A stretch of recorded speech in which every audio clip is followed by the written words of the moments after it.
हर देश की कला और संस्कृति अलग होती है और विश्व का हर देश दूसरे देशों की संस्कृति को जानना चाहता है। कला और संस्कृति के माध्यम से दूसरे देशों के लोगों को जोड़ने के लिए नोएडा स्थित मारवा स्टूडियो में ICMEI और एशियन यूनिटी अलायंस ने association for Asia Pacific union के सहयोग से एशियाई प्रशांत देशों के बीच एकता के लिए मीडिया, संस्कृति और पर्यटन की भूमिका पर राउंड टेबल कॉन्फ्रेंस का आयोजन किया। राउंड टेबल कॉन्फ्रेंस में डॉक्टर संदीप मारवा, अध्यक्ष ICMEI और Asian unity alliance, JS Saluja, अध्यक्ष AAPU, doctor Subhash Goyal, STIC travel group of companies के अध्यक्ष wing commander Praful Bakshi, Kaushik Ghosh, Bollywood show director Ashwini Mehra मौजूद रहे। कॉन्फ्रेंस की शुरुआत में डॉक्टर संदीप मारवा की उल्लेखनीय उपलब्धियों को प्रदर्शित करने वाली एक लघु फिल्म प्रस्तुत की गई, जो उनके 9 विश्व रिकॉर्ड में शामिल है, जिससे उपस्थित लोगों को प्रेरणा मिली। संदीप मारवा, अध्यक्ष ICMEI और एशियन यूनिटी अलायंस ने सभी लोगों का शुक्रिया अदा किया और कहा, पिछले कुछ वर्षों में हम एशिया के अधिकांश देशों के साथ एक अद्भुत संबंध बनाने में सक्षम हुए हैं और विश्व के लोगों को अपने संबंधों को दिखाने के लिए एक बड़ी संख्या में कार्यक्रम आयोजित करते रहते हैं। हमने हमेशा माना है कि कला और संस्कृति 2 देशों के लोगों को एक साथ ला सकती है और उन्हें अपने देशों की सीमाओं को भूलने के लिए मजबूर कर सकती है। बता दें कि एशियन यूनिटी अलायंस का आकार लगातार बढ़ ही रहा है, जिसके उद्देश्य विश्व में कला और संस्कृति के माध्यम से प्यार, शांति और एकता लाना है। राउंड टेबल कॉन्फ्रेंस में विभिन्न क्षेत्रों के गणमान्य व्यक्तियों ने एशियाई देशों के बीच एकता लाने के लिए अपने विचारों को साझा किया। कॉन्फ्रेंस के अंत में भावी सहयोग के लिए सराहना और प्रोत्साहन के प्रतीक के रूप में सभी प्रतिभागियों को डॉक्टर मारवा की हालिया पुस्तक मोदी सरकार के 8 साल और एशियन यूनिटी अलायंस सर्टिफिकेट देकर सम्मानित किया गया। एशियन यूनिटी अलायंस हम लोगों ने 30 साल पहले बनाई थी और हमारा पर्पस यही था कि जो एशियन की 54 कंट्रीज हैं उनको किस तरीके से जोड़ा जाए। हम लोग हर अपने कार्यक्रम के जरिए दुनिया को ये संदेश देने की कोशिश करते हैं कि love, peace and unity through art and culture. और पहले दुनिया की बात करने से पहले जरूरी है कि हम लोग पहले एशियन कंट्रीज को जोड़ लें, वो बेहतर रहेगा। और मेरे को ये खुशी है कहते हुए कि हम लोगों ने तकरीबन 25 से भी ज्यादा मुल्कों के साथ संबंध जोड़ा है, MOU साइन किए हैं। हम लोग उनके साथ film, television, media, art, culture, fashion, animation, फिर उसके बाद tourism, education, skill development, environment जैसे मुद्दों के ऊपर चर्चा आम तौर पे करते रहते हैं। आज एसोसिएशन ऑफ पैसिफिक यूनियन के साथ मिलकर हम लोगों ने फिर से एक कार्यक्रम रचा, जिसमें एशियन यूनिटी अलायंस ने अपने उन तमाम मुद्दों को फिर से एक बार मंच पे लाने की कोशिश की है, जहां पर 60-70 से भी ज्यादा लोगों ने भाग लिया, जो अलग अलग विभिन्न पेशे से हैं, बैकग्राउंड से हैं, अलग अलग प्रोफेशन से हैं, अलग अलग बिजनेस से हैं। तो उनकी सोच को मैं सुनना चाहता था और यही ऐसे कार्यक्रमों के जरिए हम लोगों को बहुत सारे ऐसे नए पॉइंट मिल जाते हैं जिनके ऊपर काम करने के हमें संदेश मिल जाता है, एक नया मुद्दा पैदा हो जाता है आगे बढ़ने का। सर, आज का जो कार्यक्रम था role of media, culture and tourism, इसके विषय पर क्या कहना चाहिए? देखिए, मैं major general Rajan Kochhar, Indian army में 37 साल की सर्विस के बाद ये जो पैसिफिक और इंडियन ओशन का जो रीजन है, अप्रॉक्सीमेटली 40 कंट्रीज हैं आज जो इसमें है।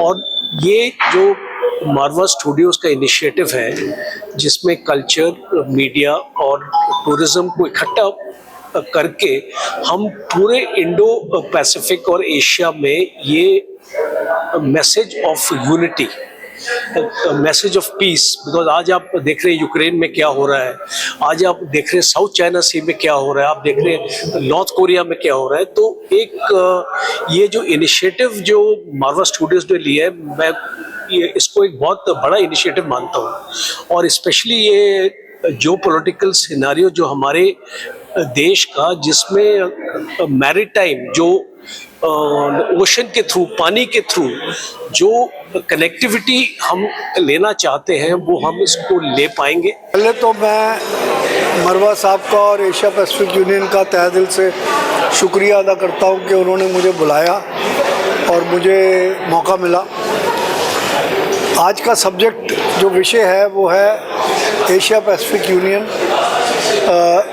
टूरिज़्म, कल्चर से कैसे हम पीस और यूनिटी वगैरह बना सकते हैं। तो मैं समझता हूँ कि ये बहुत ही इम्पोर्टेंट टॉपिक था, क्योंकि आज दुनिया में लड़ाई का माहौल है। यूक्रेन में पूरी यूरोप, अमेरिका एक तरफ है, रशिया चाइना एक तरफ है, और ये एक वर्ल्ड वॉर हो सकती है। तो दूसरा हॉट पॉइंट है वो है एशिया पैसिफिक। एशिया पैसिफिक में चाइना ताइवान के ऊपर कब्जा करना चाह रहा है, और इसी तरीके से बाकी भी जगह कब्जा करना चाह रहे हैं। तो मैं समझता हूँ कि ये जो आज का मरवा स्टूडियो में मरवा साहब ने आयोजन करा, ये बहुत ही हिस्टोरिकल ओकेजन है, और हम सारे लोग मिलके कैसे एशिया पैसिफिक रीजन में peace through culture, through films, through tourism हम कर सकते हैं। ये एक बहुत ही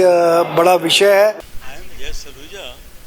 Actually, I am retired as a director from Steel Authority. Then I am working as SRS Steel, Indo-Russian joint venture as also as a main director. My joining AU came into about 20 years back, and Mr. BP Agarwal was the president. Unfortunately, he selected me for going to Vladivostok. About the Asian Union? Yeah, Asian Union, in fact, you see that the idea started during time of Mahatma Gandhi, March 1947. First time about 28 countries, Asian countries, and about 20 European and other countries came to India, and old Lal Kala there was a meeting that we must unite. Now we have been oppressed by foreign rulers, now we should have our own union. 2nd April they declared as a Asian Unity Day. Unfortunately, China then slipped out. They started SCO, Shanghai Cooperation Organization, and they said, no, we don't want to become part of this. मेरा नाम wing commander Praful Bakshi है।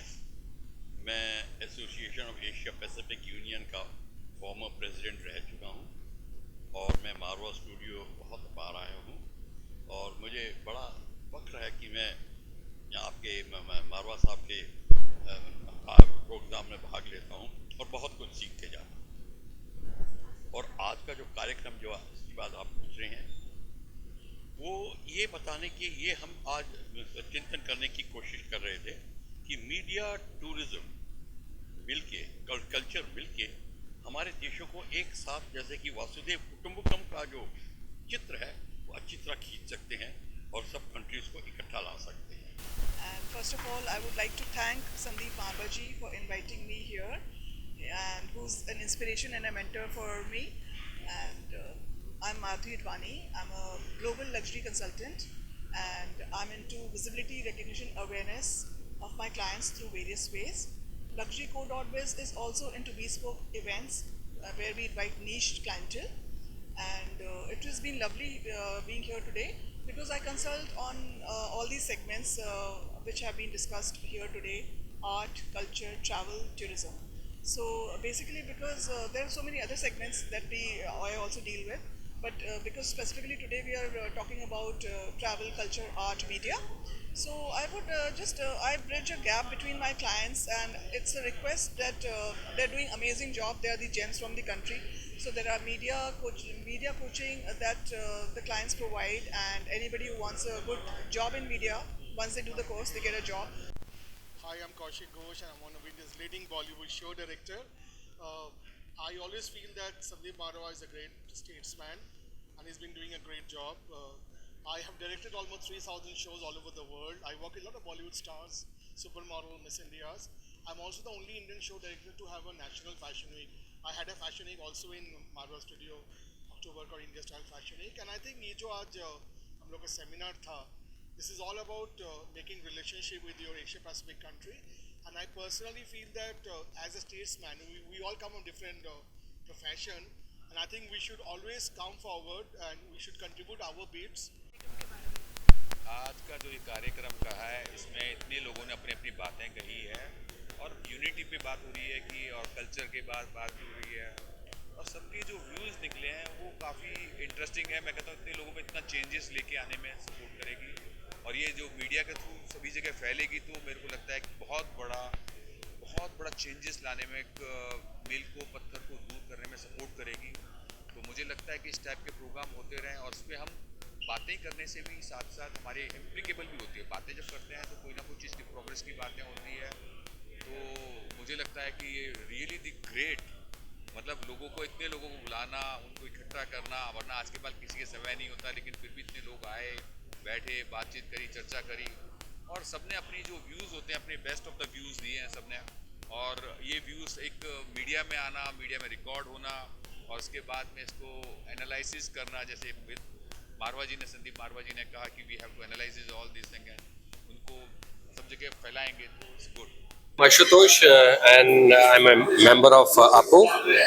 This was a wonderful event, and as Dr. Marwa has been a pioneer, and he has been contributing to the cultural diversity and also towards the media. So what I have suggested is that the youngsters, they are the lifeline of the nation. So we must bring those youngsters to travel across all the Asian countries, make some sort of a curriculum, include it in the education system, so that we have these people traveling all over. They are our ambassador. They will make us proud. Thank you.